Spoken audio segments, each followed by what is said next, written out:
Today is March 25, 2026. And if you looked closely at the financial markets today, you saw something that seems, well, almost entirely impossible. I mean, the threat of a massive global war caused oil prices to drop, while the hope for a peaceful ceasefire sent the price of gold skyrocketing. So, welcome to the deep dive. Today, we are looking at a stack of global market intelligence reports, financial news, and geopolitical dispatches to make sense of a highly volatile, transformative day. Yeah, it's a fascinating lens to view this data through because the global economy isn't really functioning like a normal chart today. Right. Across every single sector right now, we are seeing this desperate scramble for sovereignty. Governments are trying to maintain control over geopolitics and inflation, while massive corporations are just fundamentally rewriting their supply chains to, take control of their own destinies. It is pure accelerated price discovery happening in real time. All right, let's unpack this.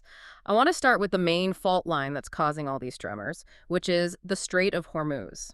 We're looking at the most acute driver of global markets right now, the escalating conflict involving the United States, Israel, and Iran.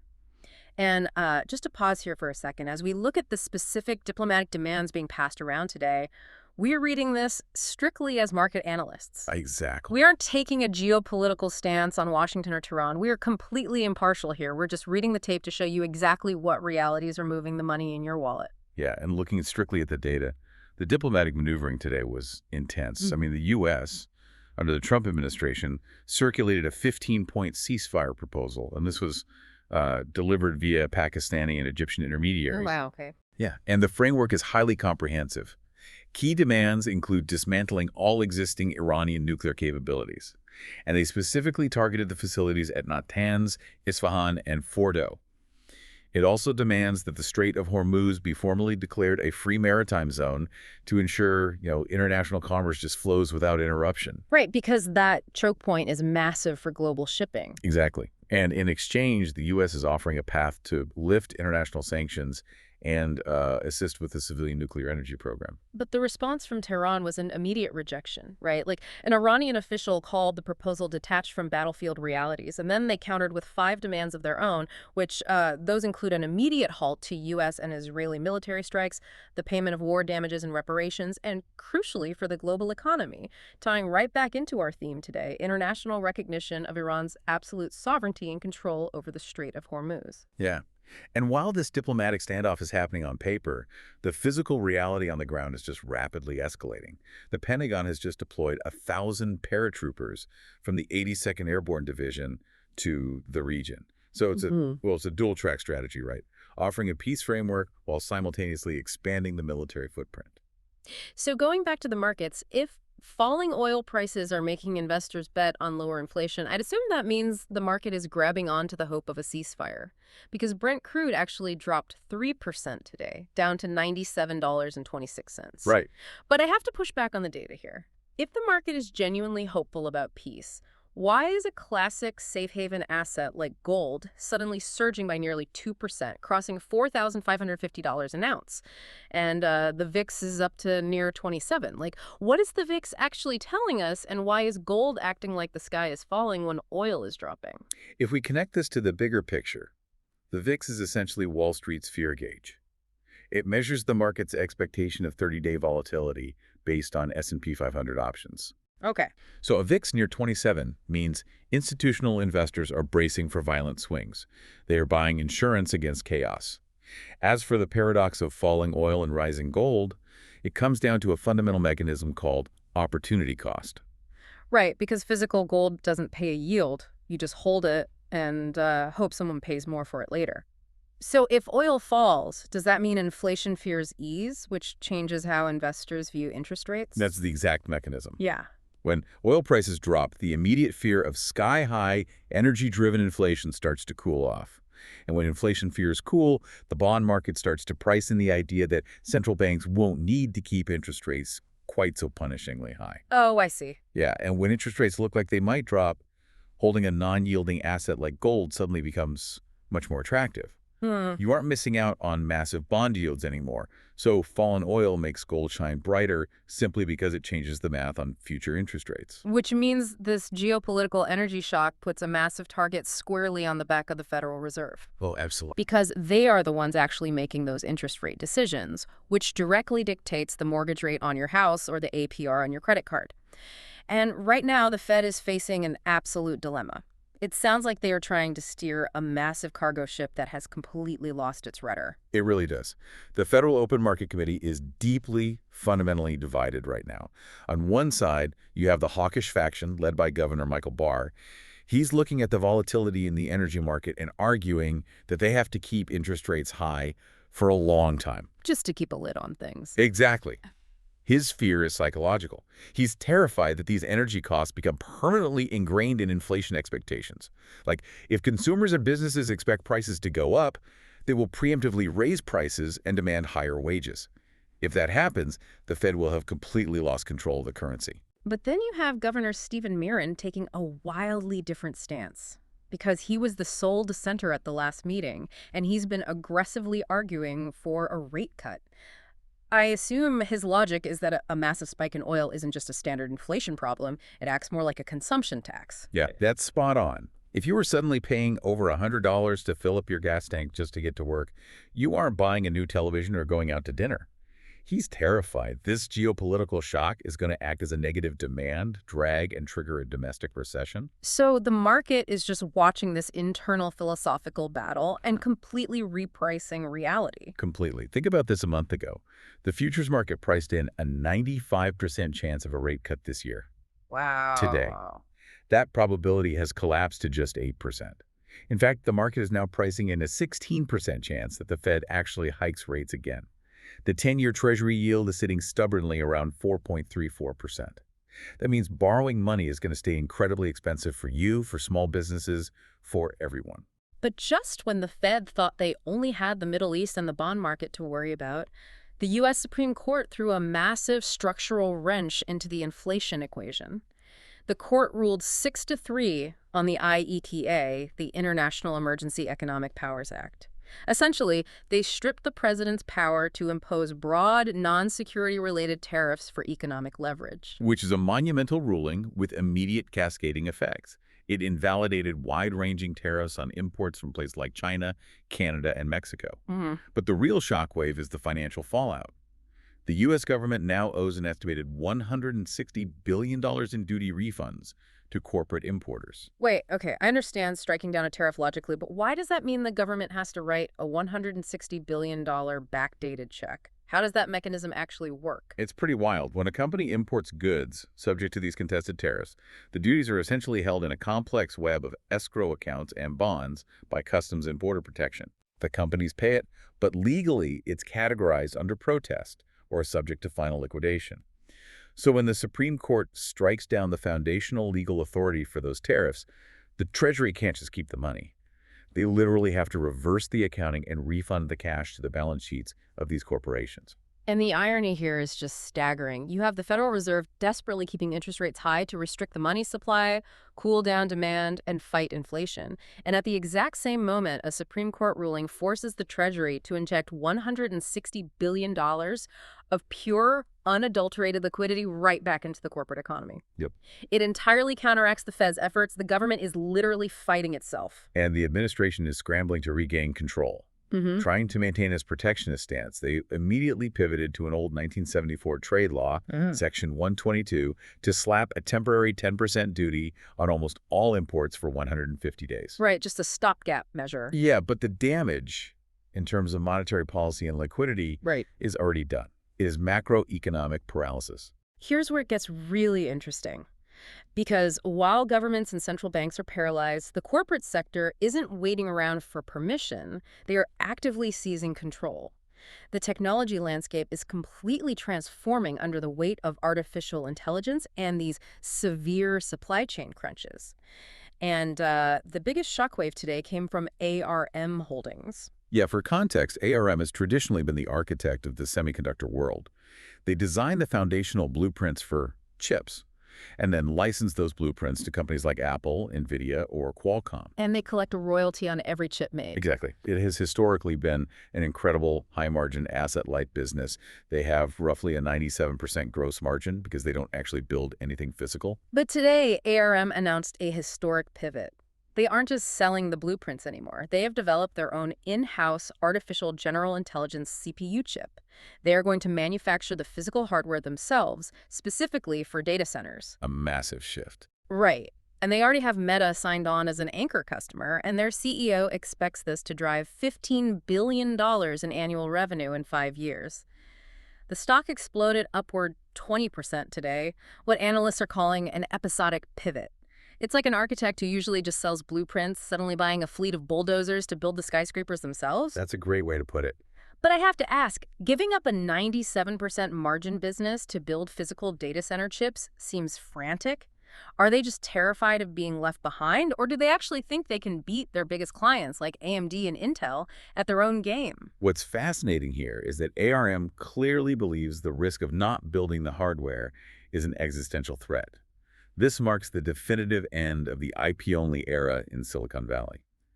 To understand why ARM is taking this massive vertical leap and taking control of their manufacturing, you have to look at the specific type of AI they're building for. Okay, what do you mean? Well, they aren't building chips for standard text-based chatbots anymore. They are building for agentic AI. I know agentic AI is the buzzword of the year, but break down the actual computational difference for me. Why does an agent require a fundamentally different chip architecture than a chatbot? So a standard AI chatbot is passive. It waits for you to ask it a question, and then it predicts the next word in a sentence to give you an answer. It requires high memory bandwidth, but the compute is relatively linear. Agentic AI is active. It acts as an autonomous agent. Meaning it does things on its own. Exactly. You give it a high-level goal like optimize my company's global shipping routes based on today's weather patterns and fuel prices. Yeah. The AI then has to break that goal down into hundreds of micro steps, independently interact with external software APIs, run real-time simulations, and execute the final task without human intervention. Oh, wow. Right. The data crunching power and inference required for that continuous looping autonomy is exponentially higher. ARM realized that to capture the true value of this new era, they couldn't just collect pennies on the dollar for blueprints. They had to own the physical silicon. And the ripple effects of this massive demand for physical compute are hitting the rest of the industry right now. Intel and AMD stocks actually went up today, despite ARM entering their territory and threatening their market share. Yeah. And why? Because according to Nikkei Asia, both companies just informed their customers that they are raising CPU prices by 10 to 15% across the board. It's a prime example of companies leveraging supply chain bottlenecks for pricing control. Delivery lead times for server CPUs have stretched from a standard 2 weeks to as long as 6 months. Demand is so inelastic right now that Intel and AMD have total pricing power over their clients, and the equity markets rewarded them for exercising it. But on the flip side of that hardware boom, you have Micron Technology. Their stock dropped nearly 4% today, and it wasn't because of supply chain issues. It was because of a software breakthrough from Google called TurboQuant. Google figured out how to mathematically reduce the memory requirements for large AI models by up to 6 times. So I guess the question is, how does a software update destroy billions of dollars in hardware value? Is it just pure optimization? Precisely. Historically, hardware and software are locked in this constant push and pull. Hardware gets faster, so software gets lazier and more bloated, which then requires faster hardware. Right. But when constraints hit like power limits or budget caps, software engineers are forced to optimize. By making the underlying code and algorithmic routing 6 times lighter and more efficient, Google essentially proved that data centers don't need to buy 6 times more high bandwidth RAM to achieve the same results. Wow. So suddenly, the massive amount of hardware everyone thought they desperately needed from Micron, they don't need it. That software breakthrough instantly cannibalizes Micron's pricing power and future revenue projections. It really proves how fragile a competitive moat is right now. And, it's not just tech companies buying their way into the future or fighting for supply chain sovereignty. Legacy companies in healthcare and industrials are making equally aggressive moves to secure their own survival in this constrained environment. We are seeing massive mergers and acquisitions today, all driven by this exact same need for absolute control. The pharmaceutical sector is a prime example of this survival instinct. Merck just announced they are acquiring Terns Pharmaceuticals for $6.7 billion in cash. Yeah. They're executing this massive buyout specifically to secure a clinical stage leukemia drug called TERN-701. But 6.7 billion in cash for a drug that is only in phase 1 and 2 trials seems like an act of desperation. Are they just staring down the barrel of a patent cliff and realizing their core revenue is about to evaporate? That is exactly what is happening. Merck has a blockbuster cancer drug called Keytruda that currently brings in roughly $30 billion in annual revenue. It is the lifeblood of their balance sheet. 30 billion, wow. Yeah. But it definitively loses its patent protection in 2028, meaning generic competitors will flood the market and decimate their margins. Merck is staring down a $30 billion revenue hole, and they are buying clinical assets outright at massive premiums, desperately trying to build a new proprietary pipeline before the clock runs out. Which makes sense when you put it like that. Right. We're seeing similar momentum across the broader biotech space, too, with companies like Beam Therapeutics and Sarepta showing positive clinical data for genetic medicines. It proves that targeted acquisitions are the only way legacy pharma can survive. They have to own the IP outright. But the acquisition that really caught my eye, the one that feels like, I don't know, science fiction bleeding into our daily reality, is Amazon. Today, Amazon completed its acquisition of Fauna Robotics to secure a product called Sprout. Sprout is a 42-inch tall humanoid robot powered by NVIDIA chips designed to perform personal household chores. So, what does this all mean? I mean, for you listening, imagine the reality of this supply chain for a second. We're not talking about a smart speaker or a little disc vacuum that bumps into your couch. How soon until an Amazon robot is physically folding your laundry and putting away your groceries, which were ordered on Amazon, delivered by an Amazon van, and managed by Amazon's AI? They are moving from controlling global logistics straight into taking physical control of your living room. This raises an important question, and it's really the underlying theme connecting everything we've analyzed today. Wall Street analysts are calling it the rise of adaptive networks, whether it's Merck facing a patent cliff, or Amazon pushing humanoid robots into the home, or ARM deciding to manufacture their own hardware to bypass legacy foundries. Companies are realizing that relying on third-party partners is an unacceptable liability. The risk is just too high. Exactly. In a world of paralyzed governments, high interest rates, and constant geopolitical instability, you have to own your proprietary assets outright to survive. And we're seeing that survival mechanism trigger in the industrial sector, too. Pierce Manufacturing, which builds heavy fire trucks, just launched a $150 million high-flow digital production line. They are automating their factory floor to aggressively offset massive labor costs and regain control of their margins. Right. And JetBlue's stock surged 14% today purely on the rumor that they might sell themselves to a rival airline because they simply can't survive alone anymore. It's consolidate, automate, or die. That is the brutal reality of what economists call a high beta environment. In finance, beta measures how wildly an asset swings compared to the broader market.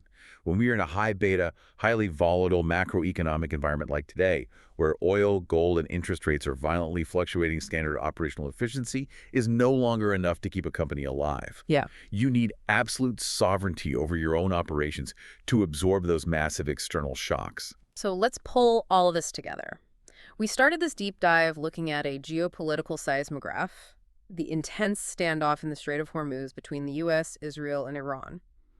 We saw a comprehensive 15-point peace plan rejected in favor of 5 strict counterdemands focusing on territorial control. Yeah. That geopolitical volatility is cascading directly into the energy markets, easing oil prices, but sending gold surging as investors completely recalculate the opportunity cost of holding non-yielding assets. And that recalculation is giving the Federal Reserve an absolute headache. They are trapped between hawkish fears of ingrained inflation and dovish fears of a consumer recession, leaving interest rates punishingly high. And they are doing this just as the Supreme Court throws trade policy into chaos, forcing the Treasury to reverse accounting mechanisms and inject $160 billion of liquidity right back into the system. And in response to all this governmental and macroeconomic uncertainty, massive corporations are aggressively taking matters into their own hands. ARM is vertically integrating its AI chips for the agentic era. Google is utilizing software breakthroughs to cannibalize hardware demand. Merck is buying its way out of a catastrophic patent cliff. And Amazon is preparing to put a humanoid robot directly in your house. It's all connected. It really is. Every single one of these news items, while seemingly disconnected on the surface, is part of a global chain reaction. It's a massive tug of war for control that ultimately dictates the cost of your groceries, the interest rate on your loans, and the fundamental technology shaping your future. And that leaves us with a critical, lingering thought to mull over.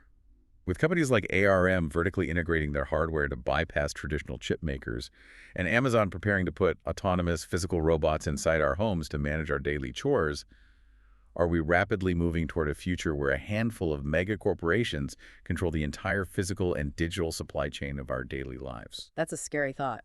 It is. And if they successfully build these closed-loop proprietary empires, will traditional global trade systems and national governments even have the power to keep up? Or will they simply be spectators in a completely corporate-run economy? A heavy, essential question for a highly volatile day. It truly feels like the tectonic plates of the global economy are shifting beneath our feet, and we're all just trying to read the seismograph and understand who is holding the pen before the next big tremor hits. Thank you for joining us on this deep dive. We'll be back soon to keep unpacking the realities moving your world.